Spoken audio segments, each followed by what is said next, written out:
What would be the first thing you would try to correct and everything? You obviously have a big job when you get elected and everything like that. What would be your first three things that you would try to fix as mayor? The first thing would be the police, because believe it or not, the mayor of Greater Manchester doesn't have that much power. He's not the mayor of London. The London mayor has a lot more power. The Greater Manchester mayor doesn't, but he is fully in charge of Greater Manchester Police. That's the only thing, and Greater Manchester Fire Service. They're the only two things he's fully in charge of. He's the boss of the chief constable. So my number one aim will be the police. I've worked with the police for 2 decades. I used to be based in police stations as a council manager. I've trained police officers. I've created award-winning projects with the police to reduce crime. I've advised 3 different prime ministers on crime reduction. I know what I'm talking about. So the police will be my big priority. And when you think about the police are important. I'm a big supporter of the police. I'm also a big critic of the police as well, of the way it's been going, but I'm a big supporter and believer in the police. If we're to have a free society with free English men and women living the lives they want to live, then we need guardians of that. And those guardians are called the police, but not the version we have at the moment, where they'd rather police your tweets than police the streets, where we have things called hate crimes, where we have things called non-crime hate incidents, where the police can say, you can't say that. And my answer is, in this country, as an Englishman, I can say anything I want to say. You have the right to criticize me. You have the right to challenge me on what I say. Of course you do. But I have the right to say anything I want to say.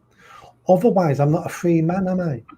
Otherwise, I'm living by someone else's rules, and I'm having someone else like a puppet master pulling the strings on what I can say and what I can do. And I'm not prepared to live like that. So I'll be fixing the police. How will I fix the police? In a nutshell, I'll be stopping all the woke nonsense day one. So on day one, the Black officers group, the Muslim officers group, the LGBT officers group, all disappear day one. They will not exist in Greater Manchester Police. Those groups can still be run by individual officers in their own time, but they will not be given any police time to run those groups, no police resources to run those groups, and they will not have a direct line to senior management when they come out with an idea. They can float an idea to the police, just like anyone can float an idea to the police. But the days of them having power and influence will be gone on day one. Then I'll be looking at things like recruitment. At the moment, Greater Manchester Police and all the police forces across the country do not recruit on merit. I'll be stopping that. I only want officers who are recruited on merit. That will result in less female police officers. That will result probably in less black officers and Asian officers and gay officers. I don't care, and I do not apologise for that. Because when you're being mugged by a violent gang in Manchester city centre, I want the best officers coming to rescue you. I don't want a 4'9", 8 stone, 7 stone woman running to help you in a police's uniform if she can't take down 3 guys in one go. Because that's what this comes down to. It comes down to virtue signalling from public services. I don't want virtue signalling. I want the best person for the job, because the police is an important job, and I want them to protect you, catch criminals, hammer criminals, and put the fear of God into criminals. And if that requires 6'5" men, or even 6'5" white straight men, well, that's who we'll employ. So I'll be looking at recruitment, and then we'll be looking at promotion within Greater Manchester Police. To get promoted within the police, at the interview panel, you've got to come up with a woke idea. You've got to come up with an idea that ticks diversity boxes, equality boxes, inclusion boxes. So the police system at the moment for promotion promotes the most woke officers to the next level, who then look for more woke officers and promotes them. So it's a fulfilling negative circle of senior officers promoting more woke officers. That stops day one. We're going to look at recruitment, we're going to look at promotion, and we're going to look at the skills we're going to promote people on. And it's going to be things like on honesty, integrity, knowledge of the law, patriotism. These are the things, competence, merit, qualifications. They're the things we're promoting people within the police. That's going to take a decade to lead to big change, because those people have got to move up the ranks, but we'll be starting that on day one. That's how we fix the police. My next priority is going to be rough sleeping. Again, I've been involved in rough sleeping for over 2 decades. For Manchester City Council, I should chair the multi-agency panel for rough sleepings in Manchester. And they were attended by the NHS, the police, drug services, council, lots of other services attended those meetings. And I chaired them 20 years ago. At that point, we had 17 people sleeping rough in Manchester.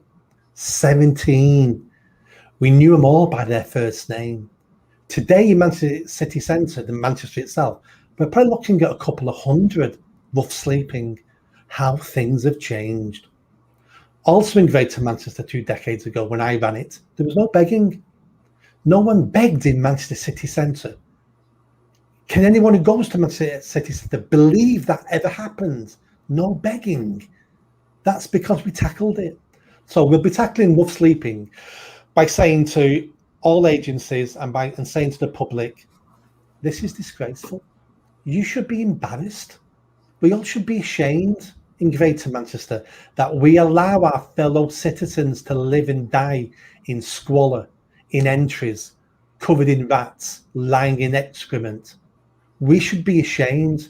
You should be ashamed if you live in Greater Manchester. You really should be ashamed of yourself for never holding your politicians accountable. And you're thinking to yourself, oh, what can I do? Well, have you ever voted to your local councillor? Have you ever voted to your MP? Have you ever said to them, I'm not voting for you while my fellow citizens are dying on the streets? Have you ever said that to them? Well, the answer is no, you haven't. Because if you said that to them, they would have tackled this issue a long time ago. Because all politicians care about is votes. And the reason why they don't tackle this issue, there's no votes in it. Homeless people don't vote. People who do vote don't care about homelessness. They think they do, and they'll tell you they do. But when it comes to voting, they want cheaper taxes, they want more wokery, or they want a cycle lane, or they want something else that affects them. People don't vote to affect somebody else, and that's our shame. So I'll be ending rough sleeping, and how we'll be doing that is we'll be stopping begging in Greater Manchester over several months. Anybody who sits down to beg will be moved on. That sounds harsh, but when you're earning money as a beggar, you spend it all on drugs. The more drugs you take, the more damaged you become.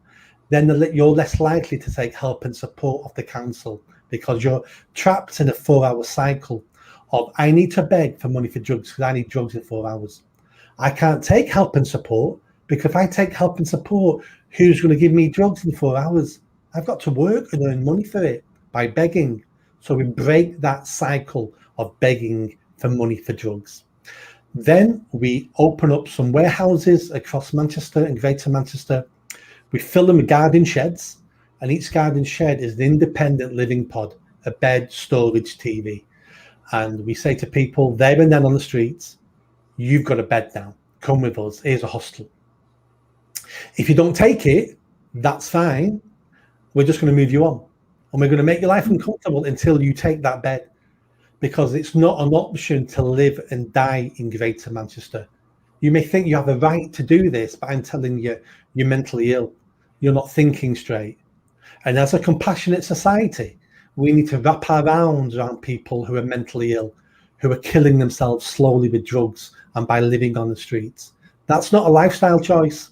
Don't tell me it's a lifestyle choice that they're dying on our streets. It isn't a choice. It's like saying to someone slitting their wrists, slit your wrists if you want, mate. It's a lifestyle choice. No, it's not. It's suicide. And living on the streets is suicide. And I'm not prepared to accept it. So we'll get these people into those hostels, and we'll overcome all the excuses and all the barriers that stop them taking that help. And some of the barriers are, I've got a dog, and your hostels don't take dogs, do they? Well, my hostels will take dogs. We'll have kennels. How can you refuse someone help because they've got a dog? But that's what we do at the moment. In some of our hostels, don't take dogs. It's like, Are you stupid? And we've got to realise that rough sleeping and homelessness is a multi-billion-pound industry. Why would you want to solve rough sleeping and homelessness when it's your job and your career and your gold-plated pension? What incentives is there for you to solve this problem? And the answer is no incentives. That's why no one's solving it. I want to solve it. And if I put myself out of a job by solving it, fantastic. I don't want to be a politician anyway. I just want to improve my country and stop my fellow citizens dying. And then other rough sleepers will say, I can't take drugs or alcohol in your hostels. It's like, well, you can in my hostels, mate. There'll be, you will have certain limits. Like if we see you taking drugs, you'll be arrested because they're still illegal, mate. We're not changing the law. They're still illegal. But if you quietly inject, because that's what you need to get through the day, that's what you need to do.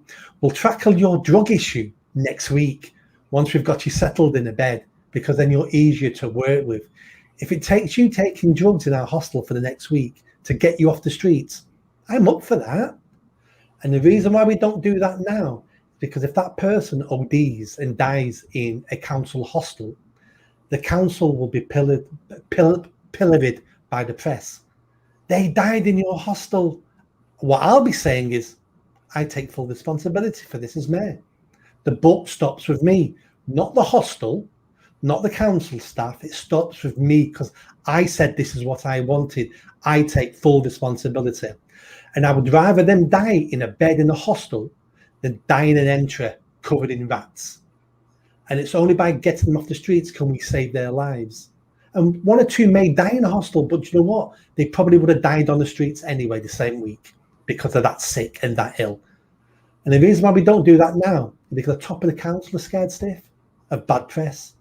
And they put their careers, their reputation and their pensions ahead of fellow citizens dying in entries. Again, I'm not a career politician.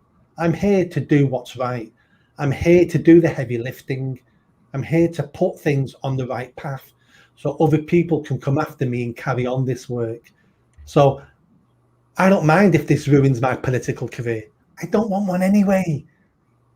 There are two main things I'll be looking at from day one.